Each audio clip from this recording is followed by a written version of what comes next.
The Broken Scepter is only obtainable by completing the War Within quest, which has this whole problem with it. It's actually quite weird how you get it. You kind of go through and... Spoilers! Anyway, moving on. It's classed as a staff weapon, which puts it in the realm of the Warframe, which, well, numbers don't lie. It does over 20 extra damage here. It's still got extra damage on puncture, and it doesn't have slash, but it has more than 12 on impact, so it does more damage. It is a slower attacking. I mean, the 1.25 of the Broken Scepter is going to be its saviour. That, and the fact it has 30%, and if you read that there, it pulls health orbs from deceased enemies. It doesn't say specifically which, just all dead enemies at a guess, and energy orbs from deceased robots. Which means when you're fighting the Corpus, this is going to be like a portable Necros. Finally, this is what people were hoping the Helios scan hammer was going to do. I was kind of hoping, not the scan hammer, it was some weird syndicate weapon. Anyway, it does come with a dash polarity in it, and it basically fits the flailing branch stance, unfortunately. This thing kind of worked exactly how I expected it to. Compared to the other stuff that came in this update, it wasn't as powerful. I'm trying to remember the name of it. Is it kesheg? Kesheg? It doesn't actually have 2 G, so it's not egg. Just had more damage. It has 52.5 slash, this has 12. It has 10.5 puncture, this has 6. It also, well, that's about it, because the kesheg has 0.833 attack speed. This has 1.25. There's no need to put Fury in this, which by far has to be its saving grace. The whole... I'm trying to remember how it was worded. It pulls health orbs from deceased enemies and energy orbs from deceased robots. That... I honestly expected that to work, so, you know, as you channel and kill them, maybe they just spit it out Necro style. This was not the case.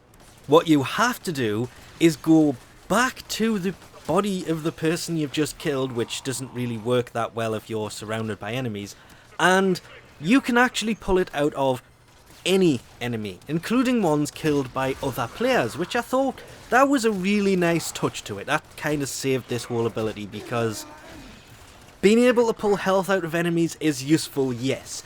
I purposely went in with Banshee for this because Banshee's kind of weak and goes down pretty easily. And I did find the survivability a lot better pulling the health orbs out.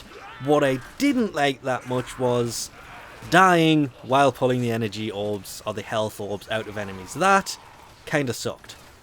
That mainly comes down to the fact that I'm just using a low armor frame, and I'm used to running something like Frost, who has a lot of armor.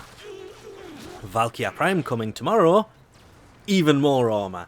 Plus she has that whole, well, not getting into that. Weirdly, on this, I did go for the semi-brute force status build, putting on body count, which adds the combo count at 12 seconds. Drifting contact adds another 10 seconds to the combo and adds 40% status chance. Weirdly, only really adding a total of an extra 12%, taking this weapon from 30 to 42, but increasing that another 45 with Weeping Wounds that stacks with the combo multiplier, hence body count and drifting contact. Prime pressure point, of course.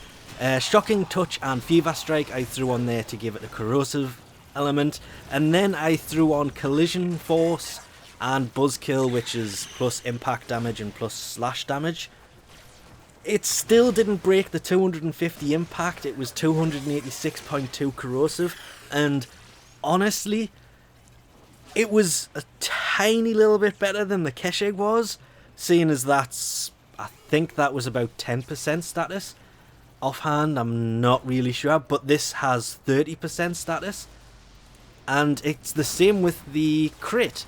The crit on the other one was 7.5, this was 10. Okay, no great difference between the two there. But the status is what made this better. The best way to look at it is, build this for status, it will go much better.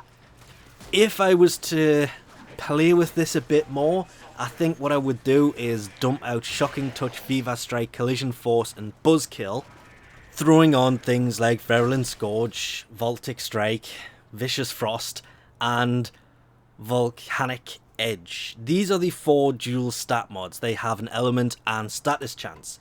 If I take one of these off, the status goes down just a tiny little bit.